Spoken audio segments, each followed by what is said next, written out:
klasik. Ya, 4 hal itu kemudian kita rangkum jadi satu yang kemudian kita sebut sebagai metamekanika. Jadi metamekanika itu memuat 4 hal. Yang pertama ruang keadaan, yakni menggambarkan bahwa atau himpunan yang menggunakan semua keadaan yang dimiliki oleh suatu sistem. Apa itu keadaan? Keadaan nanti memuat berbagai hal ya, informasi, terutama terkait dengan sistem krisis yang kita bicarakan.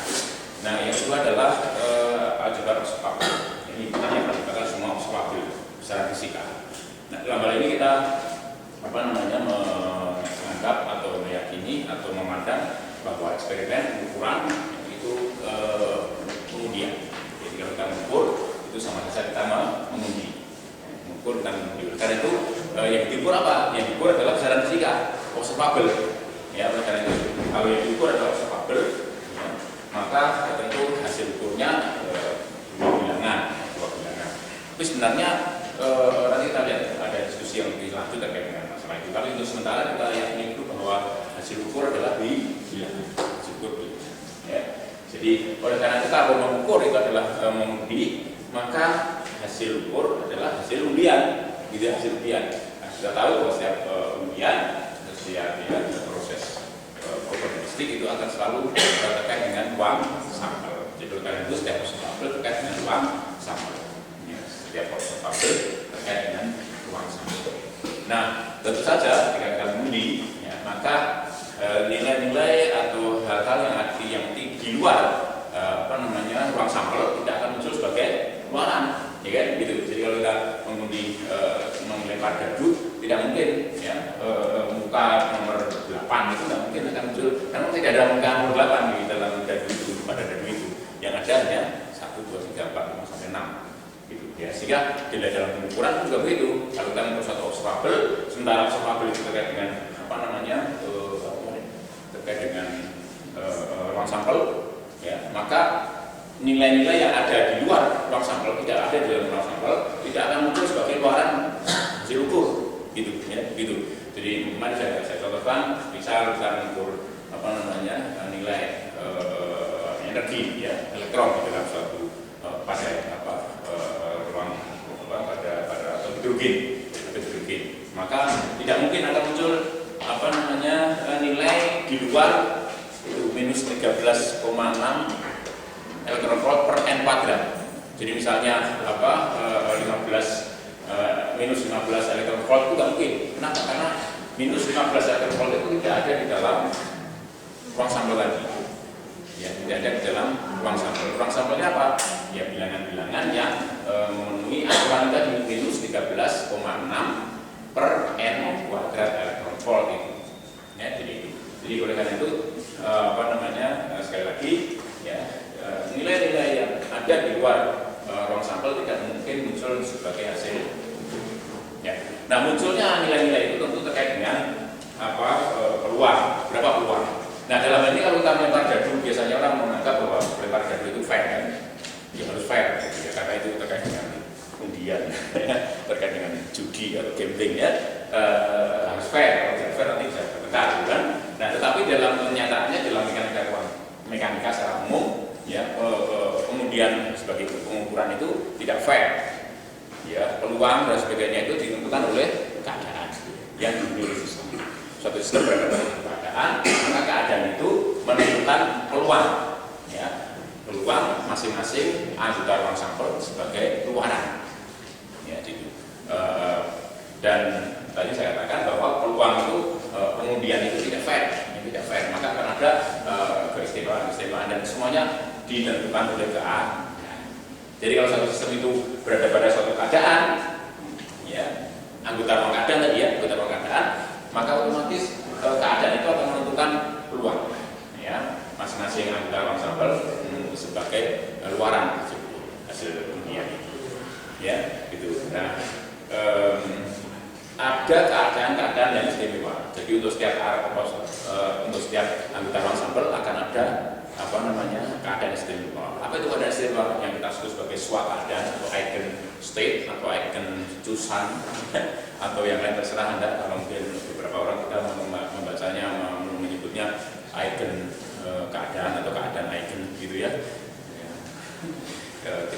sesuai keadaan istimewa bagi setiap anggota ruang sampel. Ya, jadi kalau A kecil itu anggota ruang sampel, atau kita kemarin menggunakan kata X, ya, X kecil itu anggota ruang sampel, maka tentu saja ada keadaan istimewa bagi X itu, yakni keadaan yang sangat tidak fair bagi anggota yang lain, ya, bagi anggota yang lain, anggota ruang sampel yang lain. Artinya apa? Kalau suatu sistem itu berada pada suatu keadaan milik X, milik anggota ruang sampel X, maka peluang mendapatkan nilai undian X itu 100%. Ya, sementara yang lain itu 0, Jadi peluang mendapatkan hasil ukur yang lain selain X kecil itu 0. Kalau sistem itu berada pada suatu keadaan atau keadaan istimewa yang milik anggota ruang sampel X itu, X kecil, ya. Nah itu, otomatis kalau orang mengukur dalam keadaan semacam itu, sistem berada dalam keadaan semacam itu diukur besaran X, maka pasti yang muncul sebagai luaran adalah X kecil, ya, X kecil. Nah kalau ada sebaran, ya tentu saja akan menentukan peluang yang berbeda-beda, tidak harus istimewa seperti itu. Sehingga kemudian kalau kita mengeset suatu sistem ya pada suatu keadaan sebaran, maka hasil ukur yang satu dengan hasil yang ukur yang berikutnya akan berbeda, tidak sama, meskipun sistem itu diatur, dipersiapkan berada dalam keadaan yang sama. Itu yang penting, ya, gitu. Jadi karena apa? Karena sifatnya probabilistik tadi. Ya, jadi setiap anggota ruang sampel akan memiliki peluang untuk keluar sebagai hasil ukur. Sehingga kalau kita mengukur, maka ya bisa saja satu pengukuran mendapatkan X, pengukuran berikutnya mendapatkan X aksen. Gitu. Ya, selama peluang X dan X aksen itu tidak 0, maka masih mungkin muncul sebagai luar. Gitu ya. Nah, oleh karena itu kemudian kita kembali, jadi setiap masing-masing anggota ruang sampel itu memiliki peluang, atau mungkin di dalam istilah statistik tempo dulu, ya, itu frekuensi. Ini frekuensi. Sehingga kalau setiap anggota ruang sampel itu memiliki frekuensi, lalu kita bisa menghitung kira-kira rata, ya, dari hasil ukur kalau kita lakukan berulang-ulang. Ini kalau kita lakukan berulang-ulang, ya, maka kita akan mendapatkan hasil ukur, ya, macam-macam kan? Ya, enggak? Nah, ratanya tentu saja adalah rata sebagaimana statistika yang kita sudah kenal itu. Ini saya SMP, ya. Jadi sudah ada statistik kan? Ya, saya SMP sudah ada statistik. Jadi oleh karena itu statistik itu kita gunakan. Ya, dengan kata lain, ya, nilai ukur X, besaran X, ya, kalau kita mengukur X itu berulang-ulang, ya, tentu saja untuk sistem yang diset pada keadaan yang sama. Ya, nanti istilah lain mungkin kita memiliki sekian banyak sistem yang identik, dan itu artinya kita bicara tentang ensemble. Tapi bisa juga orang bicara ini bahwa pengukuran itu kita lakukan berulang-ulang dengan keadaan sistem diatur pada keadaan yang sama. Diset dulu pada keadaan yang sama, diukur besaran X, kemudian setelah itu diukur lagi, diset lagi, diukur lagi, diset pada keadaan X lagi, diukur lagi. Nah, kita lihat hasil ukur X itu berapa saja. Lalu kita bisa menentukan rata. Dalam fisika kan begitu kan? Rata pengukuran, dan satu lagi yang penting apa itu? Ketidakpastian pengukuran. Ya, ketidakpastian pengukuran. Jadi kalau X itu rata pengukuran, maka tentu saja nilainya adalah apa? Sigma X kecil, gitu ya. Apa di sini? P X kecil. Jika sistem berada pada keadaan apa yang kita gunakan? Keadaan, gitu ya. Nah, lalu dikalikan dengan X kecil, dijumlahkan. Ya, kalau diskrit ya boleh saja XI, ini XI, ini XI, ini jumlahnya I, gitu ya. I dari 1 sampai dengan sekian. Kalau exit quantity ya terpaksa kita menggunakan integral, gitu ya. Mudahnya seperti itu. Nah, tentu saja kita juga punya delta X, rata-rata pengukuran. Ya, seperti tadi sudah kita nah ini kira-kira sama dengan rata-rata dari apa? Ya, X kuadrat, gitu ya, dikurangi dengan rata-rata X, ya, di kuadrat. Ya, gitu ya. Jadi dalam ukur ini dengan cara yang sama, ya, dengan cara yang sama. Nah, ini apa yang sudah kita sampaikan, ya, pada waktu yang lalu. Nah, kemudian saya ingin sedikit sekali diingatkan bahwa apa yang kita sampaikan ini sedikit berbau Copenhagen, ya, masa Copenhagen dulu, ya, dan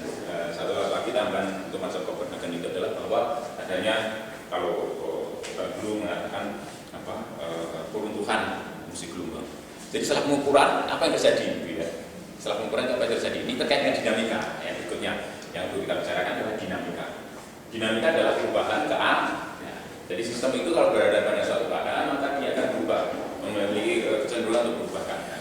Nah, perubahan keadaan itu bisa ada dua kemungkinan. Ya. Perubahan keadaan bersifat diskrit, bersifat karena musikan, ya, karena musikan, dan perubahan keadaan atau dinamika alamiah, ya, alamiah. Ya, nanti akan ada dua hal mengenai itu. Jadi yang pertama adalah musikan. Salah satu contoh musikan adalah pengukuran. Jadi pengukur sistem itu akan mengusik sistem itu. Ya, mengukur sistem berarti kita mengusik sistem itu. Mengukur temperatur air, ya, dengan termometer, otomatis bahan atau kalor dari termometer itu akan masuk dalam air juga, meskipun tapi orang sekarang sudah tahu situasi seperti itu, sehingga dibikin termometer yang sekecil mungkin dan dengan mengurangi musikan sekecil mungkin juga, gitu kan? Ya, jadi kalau kita bikin termometer yang besar itu kan otomatis akan banyak menyerap atau memberikan panas kalor yang mengusik cairan yang akan kita ukur, ya. Oke. Nah, pengukuran selalu menimbulkan musikan. Gitu, ya. Nah, dalam hal ini kalau suatu sistem itu berada pada suatu keadaan K misalnya, gitu, lalu kita ukur besaran X, ya, X kita ukur besarannya, kita ukur besaran X itu, lalu hasil ukurnya misalnya X, ya, X, atau XI atau XI, ya, maka tepat saat setelah pengukuran itu, maka sistem meloncat, ya, meloncat ke keadaan istimewa milik XI tadi, ya, jadi itu. Kalau hasil ukurnya XJ, ya, misalnya, maka sesaat setelah pengukuran, sistem itu akan meloncat ke keadaan istimewa milik XJ. Jadi hasil ukur dari pengukuran undian, kalau mengundi maka akan ada keluaran hasil ukur, ya. Nah, keadaannya bagaimana? Keadaannya terjadi situasi seperti tadi, ya. Ya tentu orang ini semangat ini postulat gitu. Jadi orang tidak perlu membuktikan tidak mungkin membuktikan semua ini, tetapi dengan mengambil anggapan semacam ini orang bisa menjelaskan banyak hal. Itu namanya postulat, ya. Jadi sesaat setelah pengukuran, ya, sistem akan meloncat ke keadaan istimewa milik hasil ukur. Ya, tahu ya, hasil ukur adalah anggota ruang sampel, gitu kan? Salah satu anggota ruang sampel. Nah, kalau seorang mengukur satu besaran fisika X misalnya, X besar misalnya, ya, maka kemudian sesaat setelah pengukuran, ya, sistem kemudian meloncat ke keadaan istimewa milik hasil ukur. Kalau hasil ukurnya XI, maka ya tentu saja katakanlah KI, gitu ya, sebagai keadaan istimewa milik Swanilai. Kita bicara Swanilai. Kita bicara XI tadi, ya. Gitu, ya, gambarnya seperti itu. Jadi ada loncatan. Nah, itu dinamika karena musikan, karena pengukuran. Ya. Nanti ada juga dinamika kan berubah, jadi sebelum dan sesudah diukur akan ada perubahan keadaan. Ya, perubahan itu namanya ada dinamika. Jadi perubahan keadaan. Nah, dinamika yang lain yang sifatnya alamiah itu ditentukan, dikontrol oleh suatu persamaan gerak. Ya, persamaan gerak. Jadi persamaan gerak itulah yang menentukan dinamika yang sifatnya alamiah. Ya, bergantung nanti mekanika yang mana, ya. Jadi kalau mekanika klasik kita kenal, ya, dinamikanya adalah ditentukan oleh persamaan Hamilton, ya, Hamilton. Jadi persamaan Hamilton adalah persamaan gerak yang menentukan perubahan perubahan keadaan secara alamiah. Gitu. Nah, itu sedikit mengulang apa yang saya sampaikan minggu yang lalu, yang intinya di situ, ya, intinya di situ. Nah, kemudian kita minggu yang lalu juga sudah sedikit menyinggung terapan dari mekanika itu, ya, pada mekanika klasik, ya. Mekanika kuantum, mekanika klasik memiliki struktur seperti itu, ya, bersama. Biasanya orang bicara mekanika kuantum dan mekanika klasik kan dari perbedaannya, gitu, ya. Jadi dengan semangat kita bicara dari persamaannya, karena mungkin kita terbiasa dengan mekanika klasik, sehingga kemudian kita tidak kaget, ya, ternyata di dalam mekanika kuantum itu juga ada hal yang sama, gitu. Ya, mari saya sudah sedikit mengulang terkait dengan mekanika klasik, ya. Di dalam mekanika klasik ternyata juga ada situasi seperti itu. Jadi pengukuran, ya, dimana sebagai pengundian, dan hasil ukur ya itu adalah salah satu dari ruang sampel ya milik anggota ruang sampel ya milik observator. Nah, yang sudah saya sampaikan di dalam mekanika klasik ya, keadaan itu dibagi oleh posisi dan momentum ya. Kalau kita bicara mekanika yang lebih umum, mekanika analitik, tentu saja posisi diganti dengan koordinat umum ya, atau orang mengatakan konfigurasi sistem. Kemudian momentum ya, itu diganti dengan momentum umum ya. Nah, ruang keadaan oleh karena itu adalah ruang fase momentum. Jadi ruang abstrak yang di sana setiap titik di dalam fase itu menunjukkan konfigurasi sistem itu plus momentum umum sistem mekanis. Nah, mudahnya mungkin kita bicarakan aja biar nanti tidak terlalu rumit, agar sedikit. Yang penting kita bisa menangkap esensi dari semua. Kita bicarakan aja partikel ya, mungkin ruang konfigurasinya satu partikel, misalnya yang klasik ya, ruang konfigurasinya sama dengan ruang konkret ya. Jadi artinya koordinat umumnya adalah posisi, gitu ya, biar mudah ya. Jadi karena itu keadaan sistem klasik ya, terkait dengan partikel tadi itu adalah disimpulkan oleh diwakili oleh posisi dan momentum sistem itu. Ya, jadi kalau posisinya berubah, otomatis keadaannya berubah kan? Ya, momentumnya berubah juga keadaannya berubah. Kedua-duanya berubah juga keadaannya berubah. Jadi setiap saat sistem itu akan mengalami perubahan keadaan. Ya, jadi satu waktu ke waktu gitu. Jadi ada dinamika.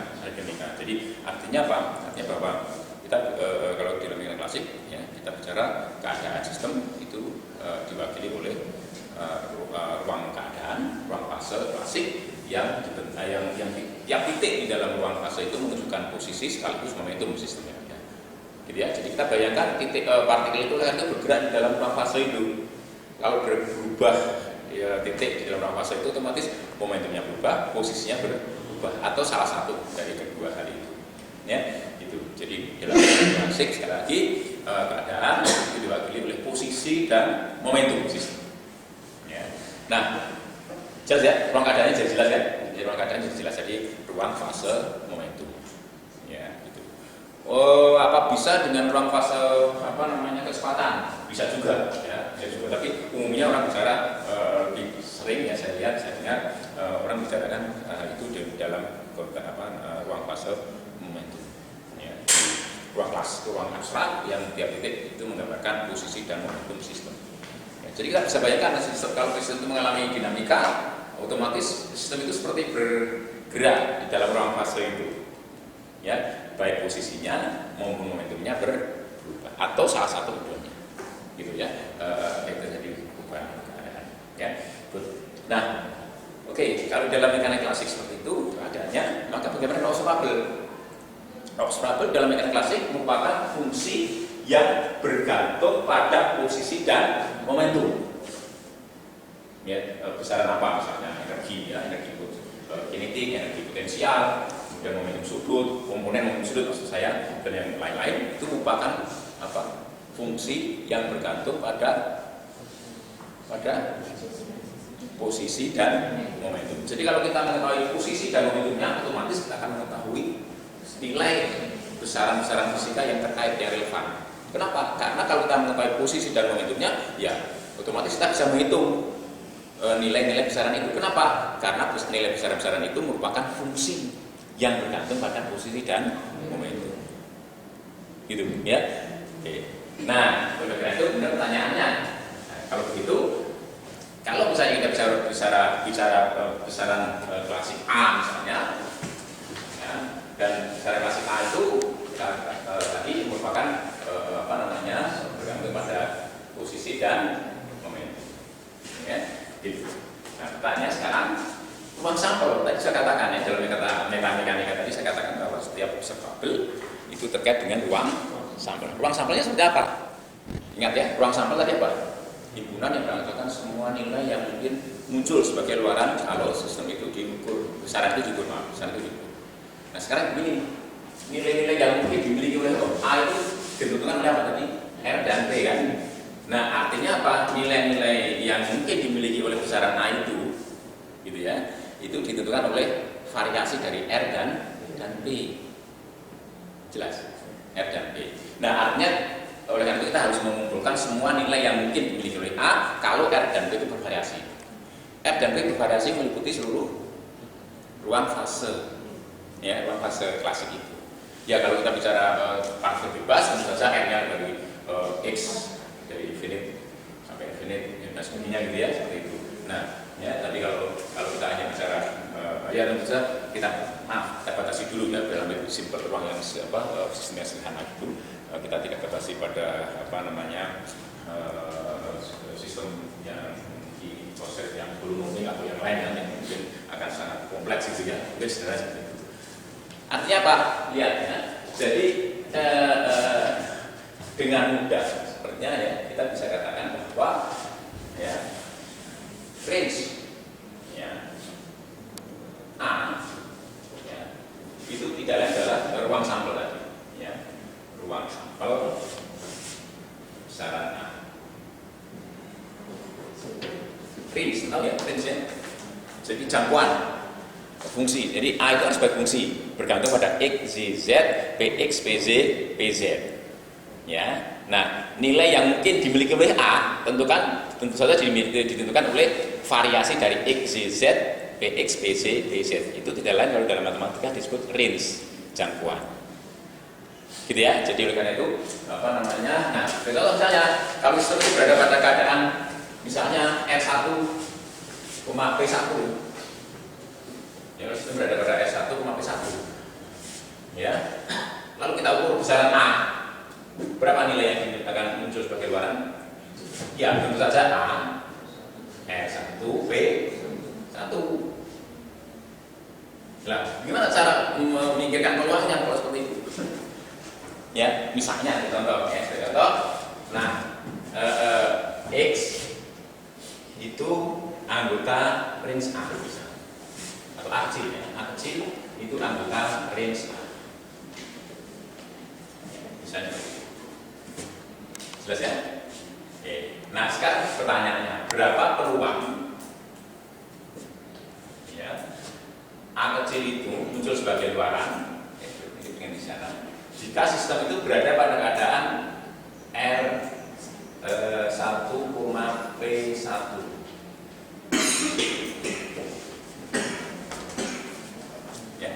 A kecil itu anggota range A. Artinya apa? A anggota ruang sampel besaran A. Jelas ya? Gitu. Nah, terus kemudian pertanyaannya adalah berapa peluang mendapatkan hasil ukur A jika sistem itu berada pada keadaan R1, P1.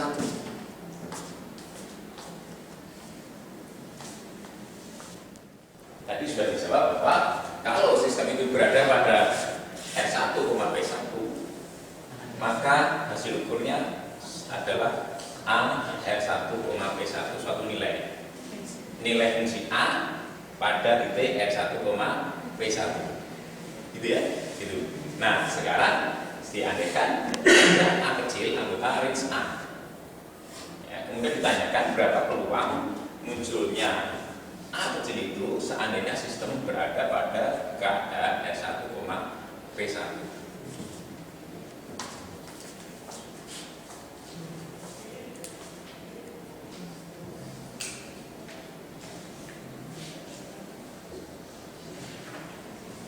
Ada yang bisa memberikan penjelasan?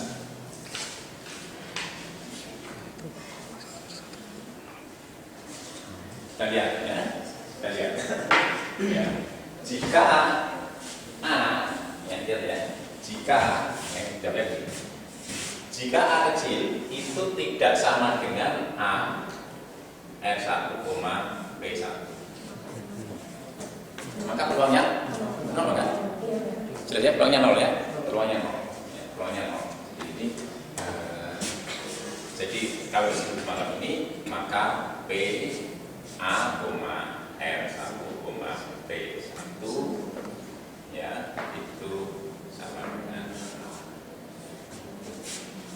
alasannya itu ya. Kenapa? Karena ketika kalau A lain dari A kecil ya, lain dari atau berbeda dari A R1 P1 ya, maka kalau kita ukur ya, maka yang muncul adalah ini ya, yang muncul ini, sehingga kemudian otomatis ya akhirnya kita tahu bahwa peluang itu mestinya 0 ya. Ya, sekarang pertanyaan berikutnya ya. Jika A itu sama dengan A R1, P1, maka berapa peluang A R1, P1? Berapa? 1. Jadi ini 1. Ya, jelas. Jadi nilai peluang ya itu hanya ada 2 itu, 1 atau 0 gitu. Ya, jadi nanti tidak ada istilahnya peluang kita hasil ukur A itu sekian antara 0 dan 1, tidak mungkin. Ya, kalau tidak 0, 1 gitu. Ya. Nah, artinya ini, jadi kalau sistem itu berada pada keadaan R1, P1 ya, maka tadi saya katakan peluangnya 1. Artinya apa? Keadaan ini merupakan keadaan istimewa bagi A kecil. Kenapa? Untuk kasus ini ya, untuk kasus ya, jika A kecil itu sama dengan A R1 P1 ya, maka kita tadi sudah ditentukan, kita pahami bahwa peluang mendapatkan hasil ukur A kecil itu sama dengan 1. Yang lain 0. Ya kan? Yang lain 0. Itu artinya apa? Artinya bahwa nilai A kecil ini keadaan ini merupakan keadaan istimewa bagi A kecil. Nah, dengan demikian kita bisa simpulkan bahwa setiap keadaan ya klasik, yang dengan klasik itu merupakan sebuah keadaan, merupakan keadaan istimewa ya, bagi masing-masing anggota ruang sampel atau range dari observatorium. Oke. Nah, kalau setiap keadaan itu keadaan istimewa, ya tentu kita bisa tentukan dalam situasi seperti itu, ya, maka yang penting bahwa alat pengukuran dari besaran A itu akan selalu sama dengan 0. Jelas? Ini nanti bisa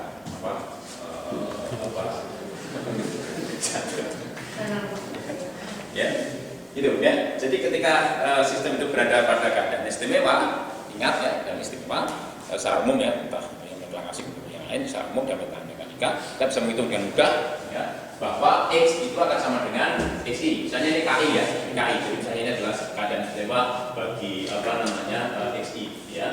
Maka tentu rata-rata XI X itu akan sama dengan XI. Kenapa? Karena lihat ini 1 untuk XI, yang lain 0 gitu kan. Ya.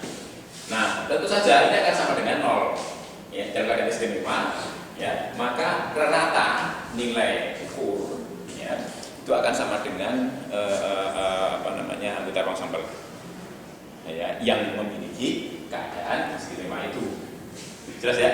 Gitu. Nah, dalam keadaan tersebut, istimewa tersebut juga rata pengukuran, kepastian pengukuran juga 0. Nah, oleh karena itu kalau di dalam mekanika klasik bahwa setiap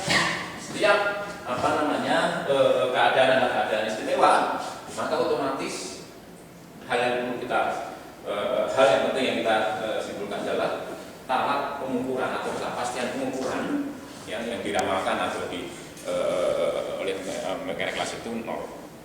Tapi perlu kita jelaskan di sini bahwa alat pengukuran ini bukan berarti ini hanya merupakan batas bawah, ya, batas bawah alat pengukuran. Jadi dalam mekanika tadi kalau kita pikir ini tadi delta X ini tadi, ya itu bukan alat pengukuran yang kita dapatkan, tapi itu adalah batas bawah, artinya minimal. Ya, jadi alat pengukuran minimal yang bisa kita lakukan, kita dapatkan. Ya, artinya siapapun yang sehebat apapun, seorang eksperimentator, kalau suatu teori itu mengatakan delta X itu ya misalnya sekian, maka tidak mungkin orang bisa, atau orang yang hebat itu tadi bisa memperbaiki cara pengukurannya sehingga alat pengukurannya kurang dari delta X itu. Tidak bisa, tidak mungkin, karena itu sudah dititahkan oleh teori itu. Ya. Nah, secara klasik, nah ini cara mekanika klasik kita lihat ya, mekanika klasik itu sangat optimistik atau mungkin menaruh harapan besar seorang eksperimentator itu ya untuk memperbaiki alat ukurnya atau cara pengukurannya sehingga batas bawah pengukuran selalu nol. Ya. Oleh karena itu eksperimentator dianggap selalu bisa memperbaiki pengukurannya ataupun alat ukurnya ya, atau metode yang lain ya sehingga dimungkinkan bahwa seorang eksperimentator itu bisa mendapatkan hasil ukur dengan alat nol minimal. Jelas ya? Ini yang penting ya di dalam mekanika klasik. Ya, jadi misalnya betul-betul ya berprasangka baik gitu ya. Jadi mekanika klasik itu berprasangka baik pada eksperimentator. Ya, seorang eksperimentator itu selalu bisa diharapkan bisa selalu belajar memperbaiki alat ukur maupun metode pengukurannya sehingga akan mendapatkan ralat sekecil mungkin. Batas bawahnya mau selalu seperti itu. Ya, nanti yang kita lihat dalam mekanika kuantum ternyata tidak. Ya, jadi delta X itu tidak selalu sama dengan nol. Ya. Sama dengan nol ketika dalam keadaan sekali lagi istimewa. Itu pun juga tidak hanya di mekanika klasik kuantum, tapi juga mekanika klasik dalam mekanika dalam keadaan istimewa, maka alat pengukuran Schwabe itu selalu nol. Batas bawah selalu nol. Oke, saya ada pertanyaan? Ya. Ketika sudah diukur Pak, maka dia akan menceritakan istilahnya si hasil ukur. Kalau untuk yang 12 itu seperti apa Pak? Gambaran yang membacanya seperti ini. Ya. Jadi ini ya, kalau sistem berada pada keadaan R1 klasik ya, sistem klasik berada pada R1, B1, kemudian kita ukur besaran A, ya, dan hasil ukurnya itu kan A R1, B1. Nah otomatis asal pengukuran juga akhirnya ya di situ R1, B1 ya, kan itu keadaan istimewa. Keadaan istimewa, hasil ukurnya adalah sekian, maka dia loncat ke keadaan istimewa terkait dengan hasil ukur kan?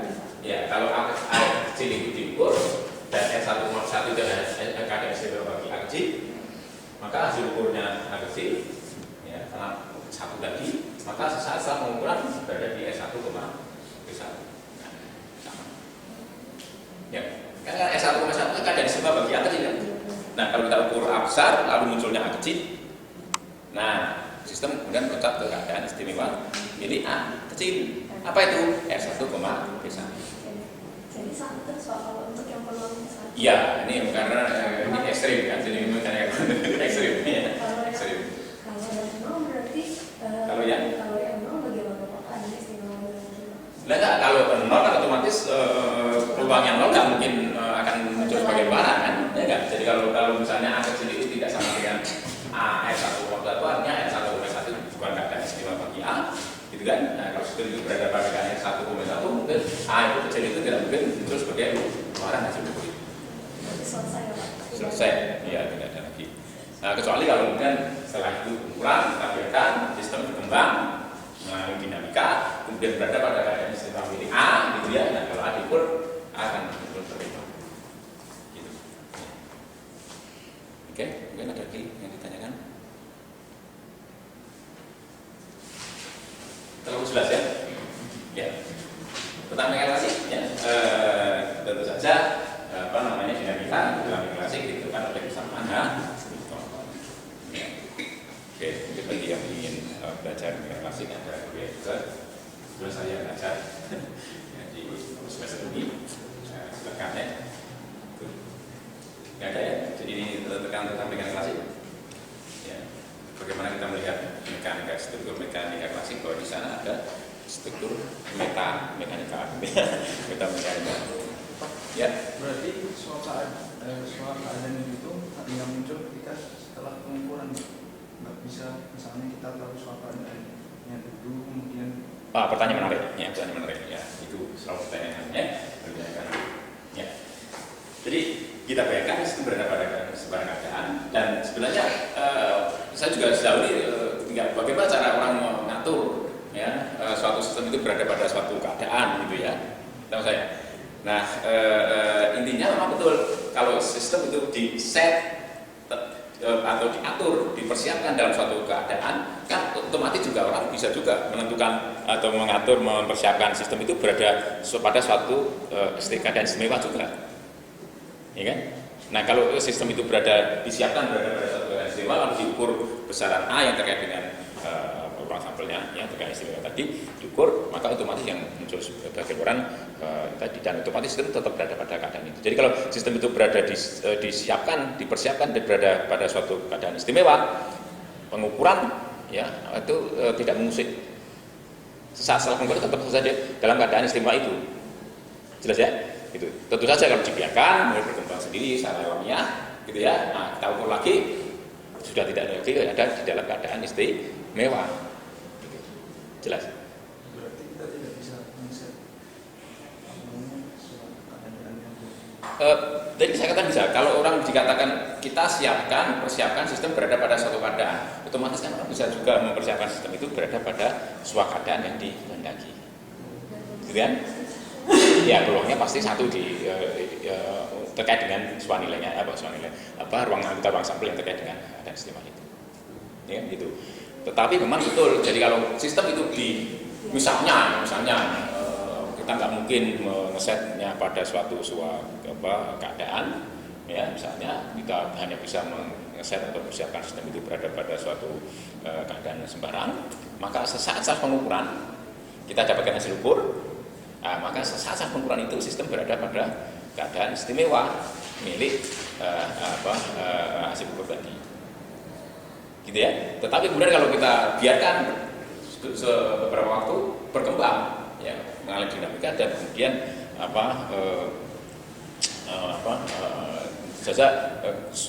tidak lagi berada pada suatu keadaan istimewa atau keadaan istimewa. Gitu. Bagaimana itu dibuktikan? Ini nggak bisa dibuktikan ya. Ya, jadi hal semacam ini tidak perlu dibuktikan, tapi hal semacam ini digunakan untuk menjelaskan. Ya, jadi banyak hal yang di dalam fisika itu tidak dibuktikan. Jadi makanya disebut postulat gitu ya. Jadi seperti misalnya postulat Einstein 1, 2 dalam relativitas khusus itu kan tidak dibuktikan ya. Siapa orang yang pernah buktikan bahwa cepat lambat cahaya dalam ruang dari berbagai macam kerangka acuan spesial itu sama semua, itu tidak ada kan? Tapi itu dianggap diterima ya. Dengan menerima anggapan seperti itu, banyak hal yang bisa dijelaskan. Dalam mekanika gelombang atau mekanika kuantum yang Schrödinger itu ya, jadi kuadrat fungsi gelombang itu menunjukkan rapat peluang. Siapa yang pernah membuktikan bahwa itu menunjukkan rapat peluang? Gak ada kan, itu postulat ya, sehingga tidak perlu dibuktikan. Tetapi dengan anggapan semacam itu banyak hal yang bisa dijelaskan. Itu namanya postulat ya. Ada pertanyaan mungkin? Kalau tidak, nah sekarang kita menginjak ya, ke dalam mekanika kuantum gitu. Jadi kita menginjak mekanika kuantum ya. Jadi kita bicara mekanika kuantum, bagaimana tentang mekanika dalam mekanika. Tentu saja dalam mekanika kuantum nanti akan ada ruang keadaan ya, kita sebut sebagai ruang keadaan kuantum ya. Nanti ada juga observable kuantum ya, observable kuantum. Sekali lagi tentu selalu terkait dengan ruang sampel ya, ruang sampel. Nah tentu akan ada cara menghitung, menentukan nilai observable itu, atau cara menggali informasi ya terkait dengan observable itu jika sistem berada pada suatu keadaan. Nah kemudian yang terakhir tentu saja adalah dinamika. Nah mekanika kuantum kuliah kita ini akan bicara semuanya itu tentu saja. Jadi mulai dari ruang keadaan, kemudian observable, dan kemudian bagaimana cara mendapatkan informasi, menggali informasi. Sekali lagi ya, jadi dalam metamekanika yang sudah saya sampaikan pada minggu yang lalu, keadaan sistem itu membawa informasi, ya tentu saja informasi yang sifatnya statistik gitu ya. Jadi seperti yang tadi saya bilang itu kan, bagaimana mendapatkan informasi tentang besaran fisika A, ya, kalau sistem berada pada suatu keadaan. Nah, demikian juga dalam mekanika kuantum itu saja, setiap keadaan kuantum itu akan memuat informasi. Informasinya bersifat statistik, gitu ya. Sebagai contoh tadi dalam mekanika tadi, ketika kita tahu K itu berada pada K, maka kita tahu ya, tahu apa itu X maupun rata-rata X maupun rata-rata X, itu yang penting ya, yang penting seperti itu. Jadi keadaan itu memuat informasi tentang sistem fisik, informasi yang sifatnya statistik. Nah, dalam mekanika kuantum juga begitu. Jadi kalau sistem itu berada pada suatu keadaan kuantum, maka kita akan mendapatkan berbagai hal atau semua informasi yang terkait dengan sistem kuantum itu. Dari mana? Dari keadaan kuantum itu. Dan itu diatur oleh hal yang ketiga tadi, bagaimana mengakses informasi. Nah, kemudian yang terakhir dan keempat adalah dinamika. Ya, dinamika. Nah, dinamika dalam mekanika kuantum ya, ada dua juga, ya, klasik kita musikan dan dinamika karena alamiah. Ya, dinamika alamiah itu terjadi dikontrol oleh suatu persamaan gerak yang disebut sebagai persamaan Schrödinger. Ya, kalau kita bicara mekanika kuantum non relativistik, ya, sejauh ini kan kita masih batasi dulu di dalam mekanika kuantum non relativistik. Jadi dinamika digunakan oleh persamaan gerak yang disebut sebagai persamaan Schrödinger.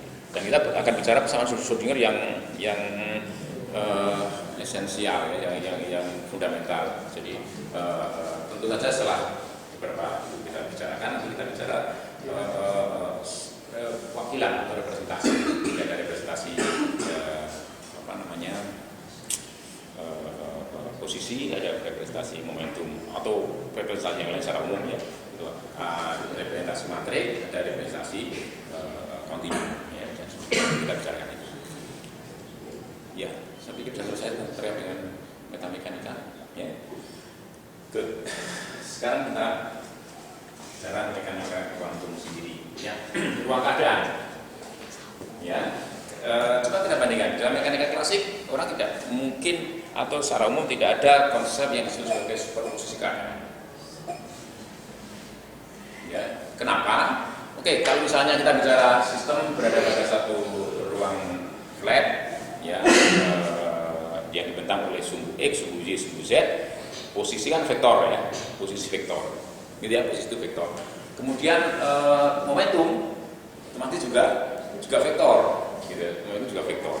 Sehingga kemudian kalau kita jumlahkan dua keadaan, hasilnya juga posisi dan momentum. Ya, kita lihat di situ jumlahan antara dua keadaan juga merupakan keadaan. Nah, itu tadi saya katakan kasus khusus. Tapi secara umum kalau kita bicara bandul matematis, gitu ya, bandul matematis, ya, ruang konfigurasinya tidak sesimpel tadi kan, ruang konfigurasi berupa lingkaran. Ya, ruang konfigurasinya berupa lingkaran. Oleh karena itu kemudian ruang fasenya berupa apa? Silinder. Ya, kita bisa nggak menjumlahkan dua titik di silinder, dijumlahkan kita posisi di silinder itu dijumlahkan, hasilnya di mana? Hasilnya keluar dari silinder kan? Tahu saya. Jadi saya dulu aja ya bahwa ruang fase klasik untuk bandul, ya, bandul selaras itu berupa silinder. Ya.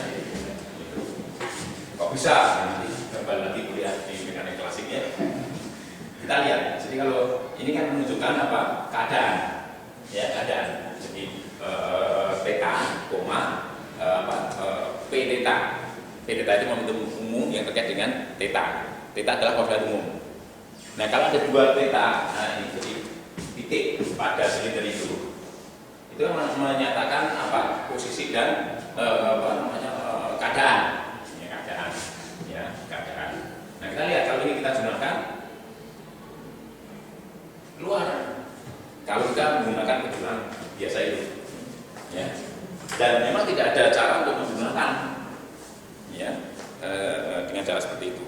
Artinya apa? Artinya bahwa dalam mekanika klasik secara umum tidak ada konsep penjumlahan keadaan. Kenapa? Karena ruang fase klasik atau ruang keadaan klasik pada umumnya bukan ruang vektor. Pada umumnya bukan ruang vektor. Makanya bentuknya itu ada silinder, gitu kan? Ya nggak, ada silinder dan ada macam-macam, ada torus. Tahu torus apa kira-kira? Itu baru ruang konfigurasi torus itu, ya. Gitu ya, ruang konfigurasi.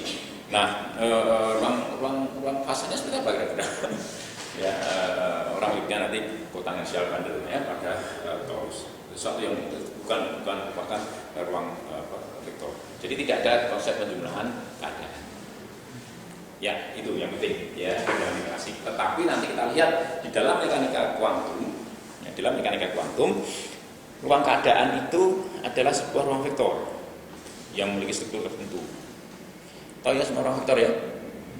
Ruang vektor. Jadi ruang vektor itu apa namanya perumuman dari konsep vektor. Ingat ya, jadi vektor ditambah vektor hasilnya apa? Vektor kan. Jadi dalam kalau ada dua vektor yang semata sedimensi, maka orang bisa menjumlahkan dua vektor itu. Hasilnya juga vektor yang semata atau sedimensi. Ya, dalam vektor sebuah vektor juga bisa dikalikan dengan skalar. Ya kan? Bisa dikalikan dengan skalar. Ya, hasilnya apa? Hasilnya vektor juga. Perkalian dengan skalar, bukan hasil kali skalar ya. Bedakan. Ya, ini perkalian dengan skalar sebuah vektor. Hasilnya adalah vektor yang lain. Ya, bisa lebih panjang, bisa lebih pendek tergantung pada skalanya. Bahkan bisa berlawanan arah gitu, ya, gitu. Nah, jadi berdasarkan dua hal itu, ya, maka himpunan semua vektor itu membentuk apa yang disebut sebagai ruang vektor. Ya, jadi lalu itu diabstraksi. Orang matematika selalu begitu, itu diabstraksi. Ya, contohnya begini. Ya, kalau kita bicara vektor-vektor posisi pada suatu bidang, ya, bidang X. Kita lihat kalau ada vektor posisi pada bidang X, kita jumlahkan dengan vektor posisi pada bidang X yang lain, ya, maka hasilnya adalah vektor posisi yang juga pada bidang X. Tahu maksud saya? Oke, ini saya ulangi. Oke, paling tidak kita sudah tahu ya fisikanya seperti apa. Nah, kita kembali ke konsep vektor dulu ya. Ingat, kalau ada dua vektor dijumlahkan, artinya himpunan semua vektor-vektor ya yang sedimensi itu bisa dijumlahkan. Ya, kita tahu semua bagaimana cara menjumlahkan vektor. Ya, jadi pangkal vektor misalnya ini A, ini vektor B, gitu ya, sebarang vektor. Nah, bagaimana penjumlahan A dan B? Ada dua cara menjumlahkan. Ya, jadi vektor B itu digeser. Ya, sehingga pangkal paralel ya, misalnya paralel, sehingga pangkal vektor B itu kemudian ada di ujung vektor A.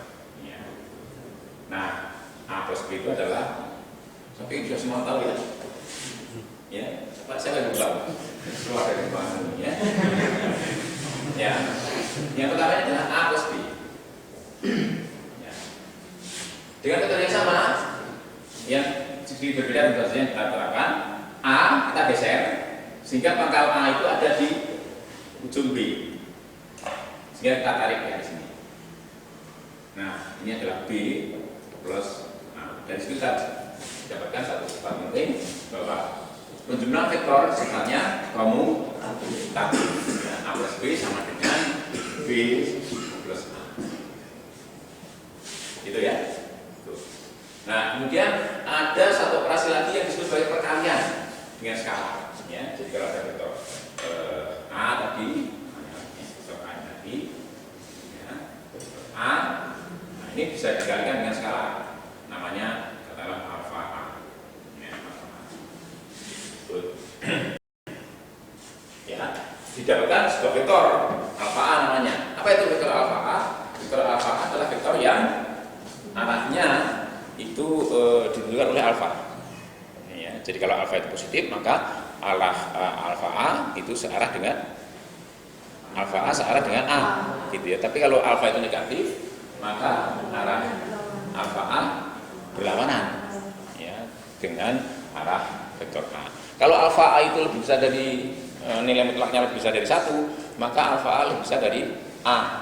Tapi kalau alfa itu nilai mutlaknya kurang dari 1, maka alfa A itu nilainya kurang dari A. Sudah ya? Oke. Nah, kemudian kita coba eksplorasi sifat-sifat ini. Mungkin yang paling mudah ini, yang paling mudah ini dulu. Ya, jadi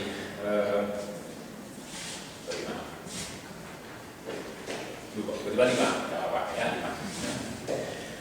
Kita lihat ya. Jadi kalau kita punya alfa, beta, ya, alfa, beta, anggota, ya, bilangan real, saya tulis itu ya, biar lebih cepat. Kalau saya tulis alfa, beta, elemen real, maksudnya alfa beta itu bilangan real, gitu ya. Maka bilang apa? Alfa plus beta, bilangan real, kalau bilangan real hasilnya bilangan real. Lalu kalau kita gunakan untuk menganalikan dengan A, hasilnya apa? Hasilnya adalah alfa A ditambah dengan beta. Jelas ya? Nah, nomor 6, alfa koma beta beta N. Maka berlaku alfa beta, apa dikalikan beta?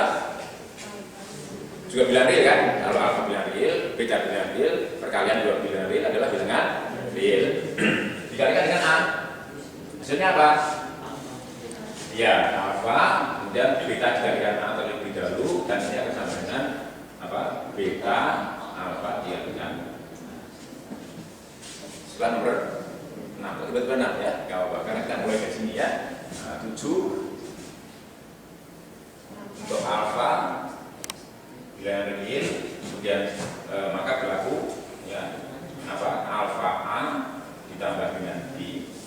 Jadi vektor A ditambah dengan sebarang vektor B dijumlahkan, ya. Lalu dikalikan dengan skalar alfa. Hasilnya apa? Alfa A ditambah dengan alfa B. Ya, alfa.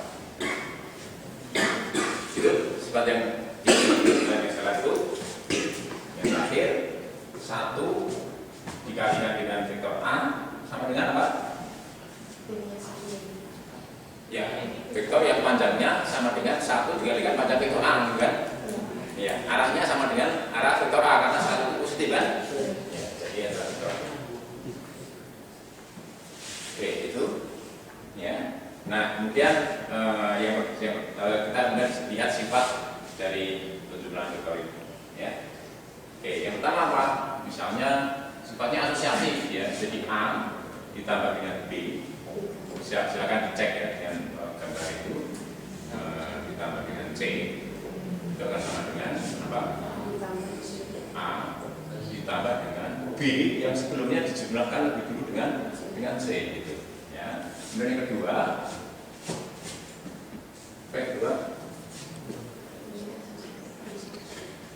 ada vektor 0. Ada satu vektor yang ini ada vektor 0 ya.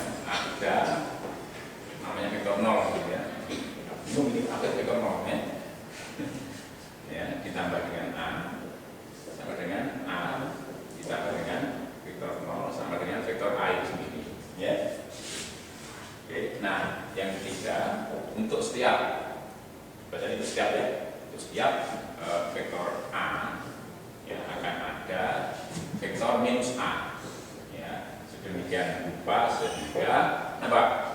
Sedemikian rupa sehingga ya A ditambah dengan minus A sama dengan vektor A ini sebagai lawan ya, bagi vektor A. Nah yang keempat ya, ini sifatnya tadi kompak A plus B sama dengan B plus A. Ini sifat penting yang akan kita gunakan untuk mendefinisikan. Nah, itu vektor ya. Jadi yang kita bicarakan tadi himpunan yang beranggotakan semua vektor-vektor. Yang apa tadi? Yang satu dimensinya sama. Ya, sematra, misalnya gitu ya. Matra itu dimensi. Ya. Jadi kalau sebuah besaran yang dua buah besaran yang berbeda dimensi kan tidak bisa dijumlahkan kan? Ya enggak? Agar dua buah vektor bisa dijumlahkan ya harus dimensinya sama. Jadi yang kita bicarakan adalah himpunan yang beranggotakan semua tanpa kecuali ya, vektor-vektor yang satu dimensi. Nah, ternyata di dalam himpunan itu ada operasi penjumlahan.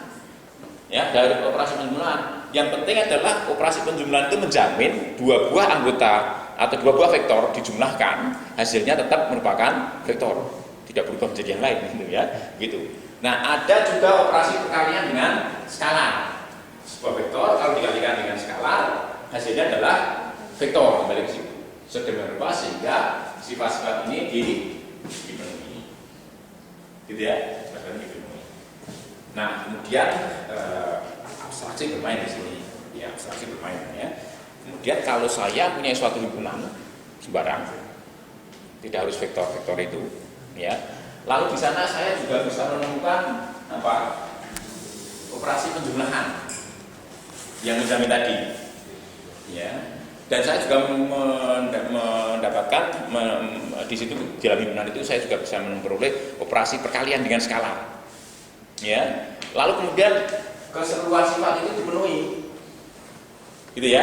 Nah, lihat di situ. Jadi secara aljabar maka himpunan yang sembarang tadi ya dengan operasi penjumlahan dan perkalian dengan skala itu mirip dengan apa yang dimiliki oleh himpunan semua vektor-vektor tadi. Tahu saya? Nah, itulah kemudian orang mengabstraksinya yang kemudian dikurang sebagai ruang vektor. Jadi cara berpikir orang matematik itu seperti itu. Ya, jadi benar kalau siapa namanya Johann Wolfgang von Goethe itu mengatakan bahwa matematisnya itu like Frenchman. Jadi matematikawan itu seperti orang Prancis. Jika kau sodorkan sebuah ungkapan pada mereka, lalu mereka akan menerjemahkan ke dalam bahasa mereka dan kemudian sejenak kemudian Anda akan bingung dengan apa yang dibicarakan oleh mereka. Karena sesuatu yang kita sodorkan menjadi sesuatu yang lain sama sekali gitu. Ya. Kita sodorkan himpunan semua vektor-vektor pada orang matematik. Ya.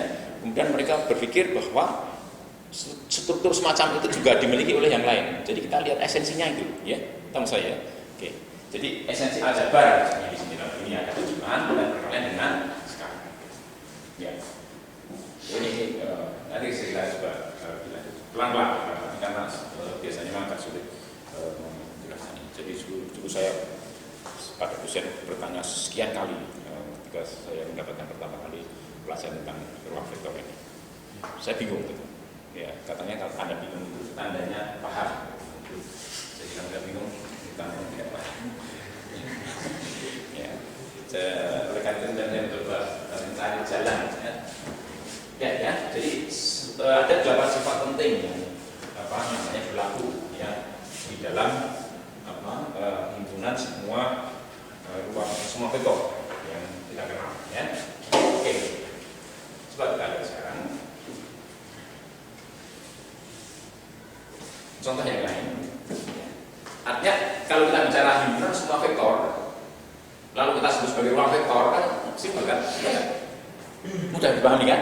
Ruang vektor adalah himpunan semua vektor-vektor yang sedimensi tadi. Simpel, ya. Nah, tetapi yang penting sebenarnya bukan karena akhirnya begini, ketika kita bicara esensi, maka bahwa itu vektor itu jadi tidak penting. Yang menjadi penting adalah ketika sifat-sifat itu dipenuhi gitu. Meskipun itu bukan vektor gitu. Kita maksud saya ya. Jadi pengambilan esensi ya dalam hal ini ya, pengambilan esensi. Nah, untuk itu maka kemudian saya jajak untuk melihat hal yang lain. Jadi saya berikan ML 2L. Apa itu? Itu jangan usah bingung dulu, itu mudah kok. Ya. Itu hanya kesepakatan kita sepakati itu sebagai lambang ya, bagi himpunan yang beranggotakan semua matriks 2x2 real. Jelas ya, simpel kan? Nah, kalau ada ketemu semacam itu berarti himpunan semua matriks real 2x2.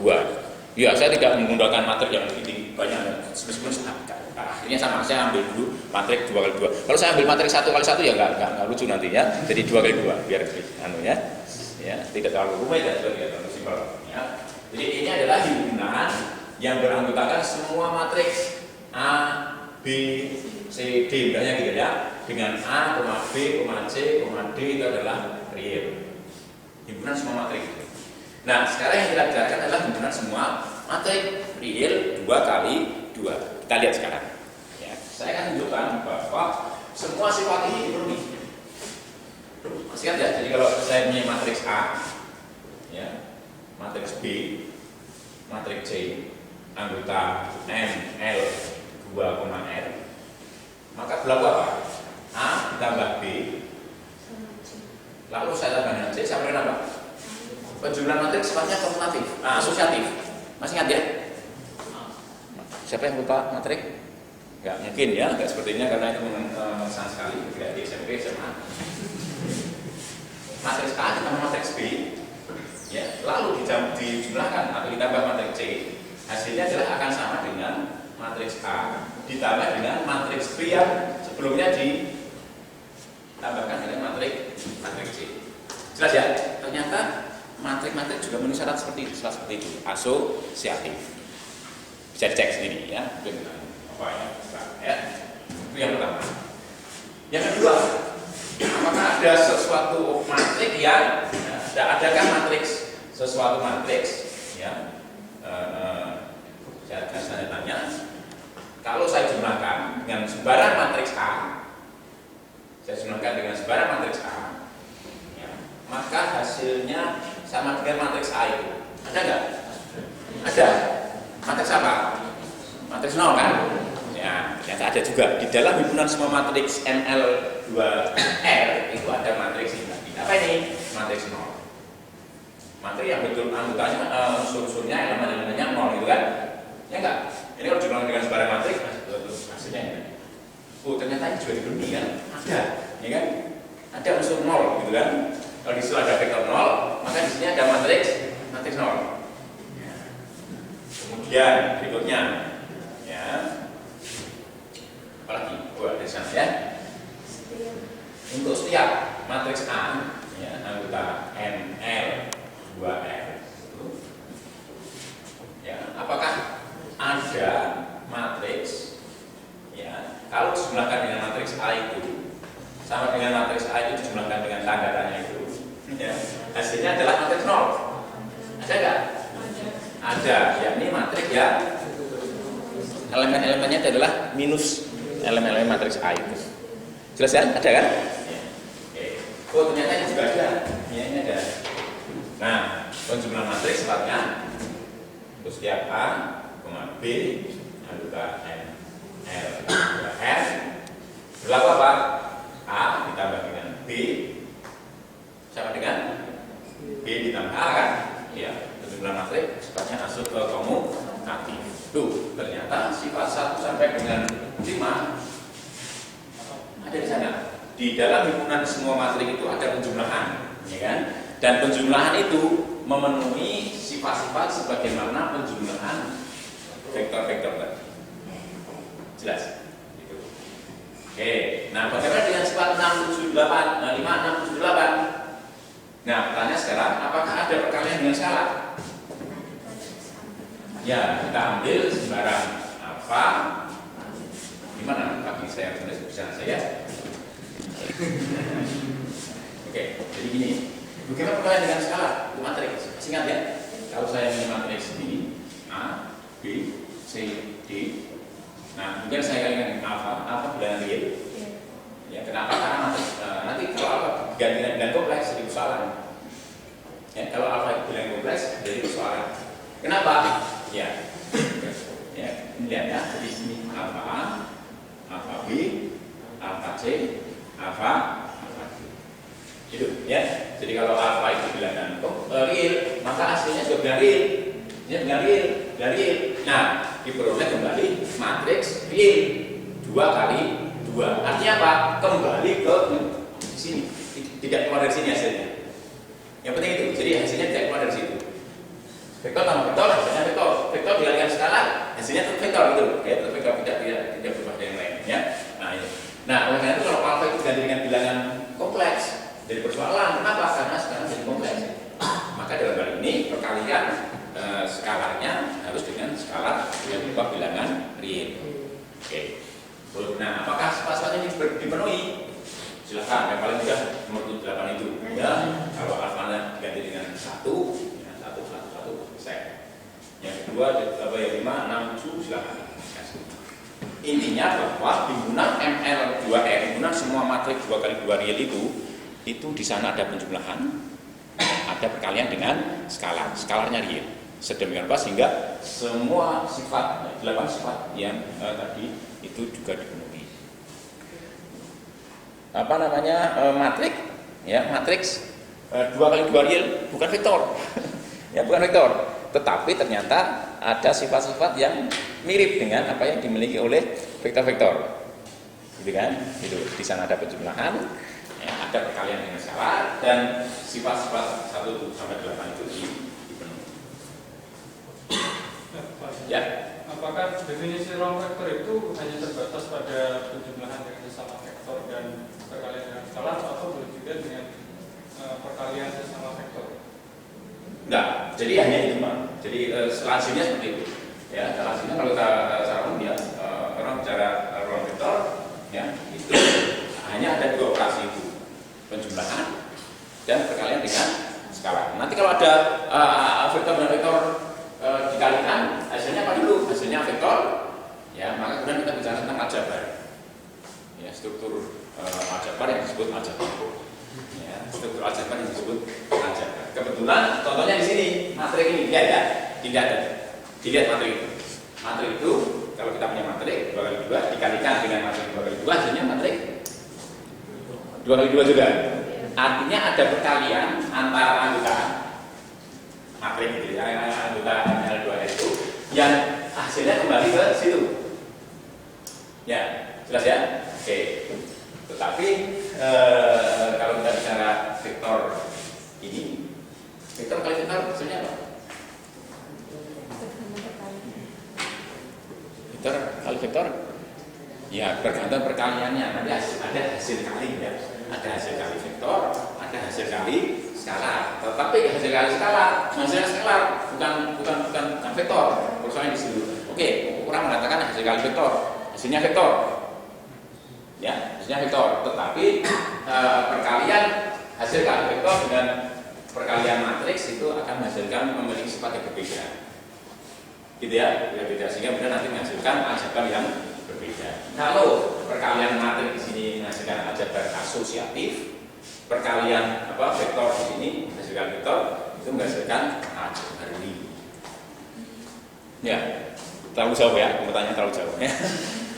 Jadi untuk kita batasi saja hanya ada 2 operasi ya, hanya penjumlahan dan perkalian dengan skala.